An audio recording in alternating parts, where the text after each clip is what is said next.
Arrependei-vos e convertei-vos, para que sejam cancelados os vossos pecados. Atos capítulo 3, verso 19. A gente chega para mais um vídeo dentro de nosso tema. Já não haverá demora. No vídeo anterior, fizemos um relato descritivo sobre os primeiros versos de Apocalipse 13. O texto onde se fala direto, onde o apóstolo João descreveu na íntegra a pessoa da besta, do anticristo.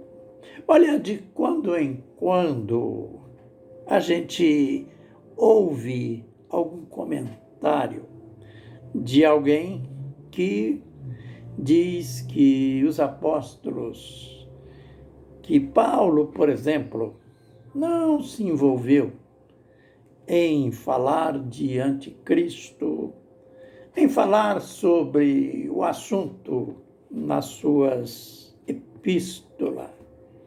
Olha, é uma lástima ter que ouvir esta desculpinha, aquela desculpa de alguém que não se interessa em se inteirar sobre o assunto.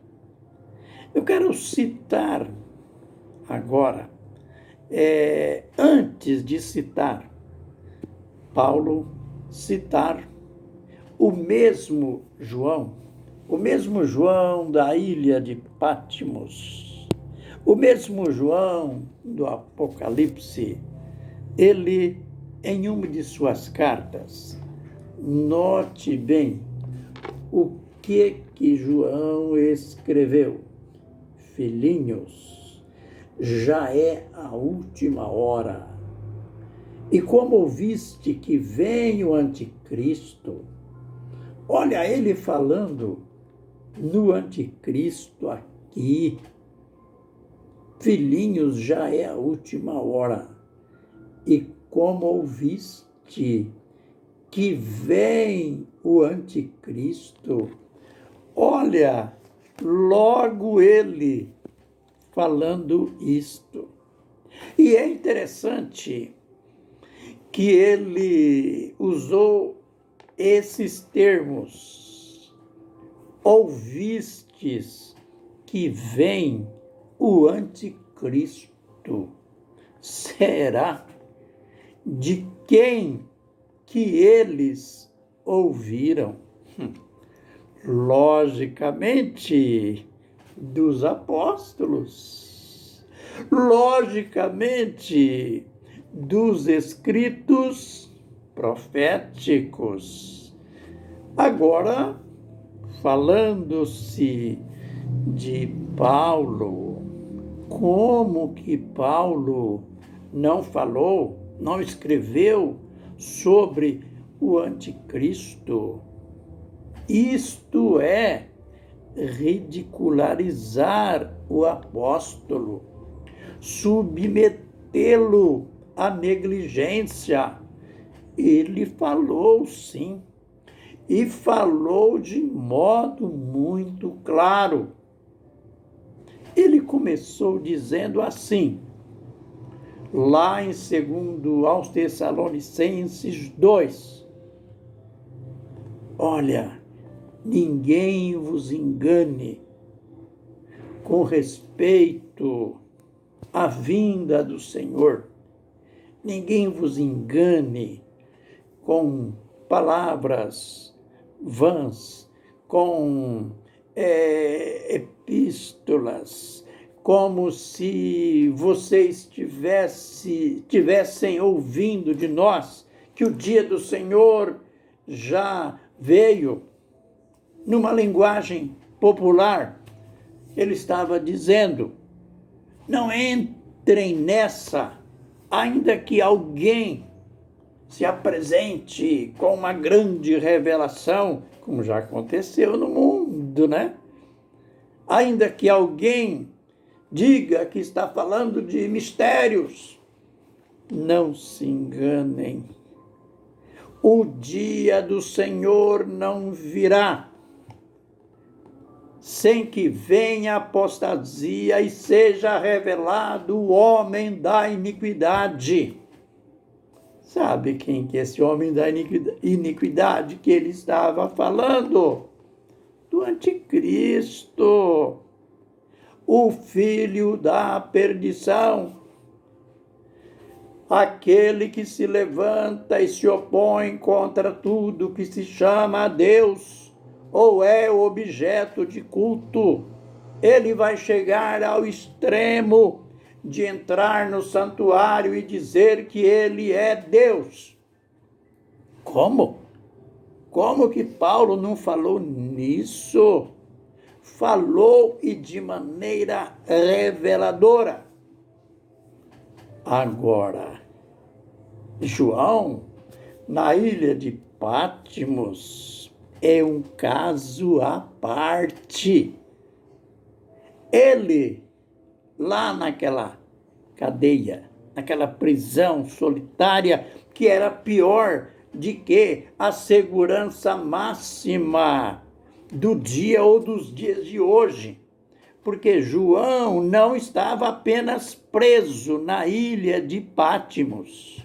Ali na ilha de Patmos havia uma cratera, um lugar horrível, e João estava lá dentro, como se fosse um réu, como se fosse um ladrão, um criminoso. Mas o Apocalipse revela que ele estava preso por causa da palavra de Deus e do testemunho de Jesus Cristo. Agora ele descreve no capítulo 13, em detalhes, o anticristo. Vamos aprender. Olha, quando diz besta, 7 cabeças, 10 chifres, quando eu era menino, eu ficava assustado quando eu ouvia isso nos cultos. Não quer dizer que vai aparecer uma fera, um monstro. Não. Acontece que é um homem. Este homem terá um perfil tão baixo que ele é tratado de fera.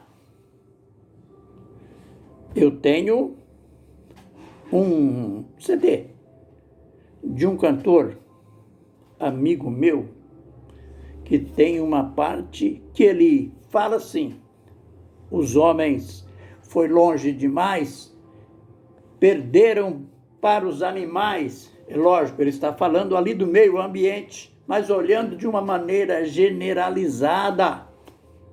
Na realidade, os homens estão piores do que os animais. E então, ali no capítulo 13 de Apocalipse, este último governante da terra, último ditador, o homem que vai finalizar a era humana, ele é chamado de fera. E alguém pergunta, por que é usado esses animais aí no texto que ele tem semelhança? Fala que ele é como o leopardo, ele tem pés como de urso e boca como de leão. Se você nos acompanha desde o princípio, você sabe que cada um desses animais representa um dos grandes imperadores do passado. O leopardo, na profecia, simboliza o Império Grego, mais propriamente Alexandre, que foi um conquistador, conquistou tantos territórios, era tão hábil nas conquistas, no sentido militar, que ele ficou com o apelido de Alexandre o Grande. O urso simboliza o Império Medo-Persa, um dos impérios mais vastos que já teve, o império mais vasto da Terra. E boca como de leão, o leão nas profecias de Daniel fala do Império de Babilônia. Olha, o anticristo, a besta, tem várias características que tinha Nabucodonosor, o imperador de Babilônia. Esse homem chegou ao extremo de fazer uma estátua de ouro, já era um protótipo do anticristo, porque temos que aprender, descobrir um mistério aqui. O reino, o tempo dos gentios começou com uma imagem e vai terminar com uma imagem. O Nabucodonosor fez aquela estátua de ouro e exigiu adoração. Quem não adorou foi só aqueles, Daniel e seus companheiros, por não adorar aquele negócio que era de ouro, mas era morto, não tinha vida, foram lançados na fornalha. Não foram livres da fornalha, não, foram jogados lá, mas Deus os livrou na fornalha. Aí aparece João e mostra que a besta é semelhante a esses três impérios: o governo do anticristo, o império do anticristo vai ter semelhanças a estes impérios. Por isso diz que esta besta era semelhante a leopardo, pés como de urso e boca como de leão. Agora, finalizando o vídeo de hoje, ela, a besta, o anticristo, este ditador, este iníquo, este ímpio, só vai ter uma, para ele, né, vantagem a mais. Desculpe. Ele vai ter uma unção especial.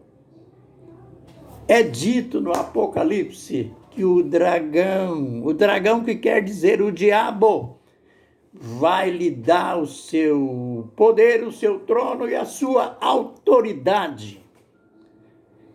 A besta não vai governar com carisma próprio, com habilidade própria.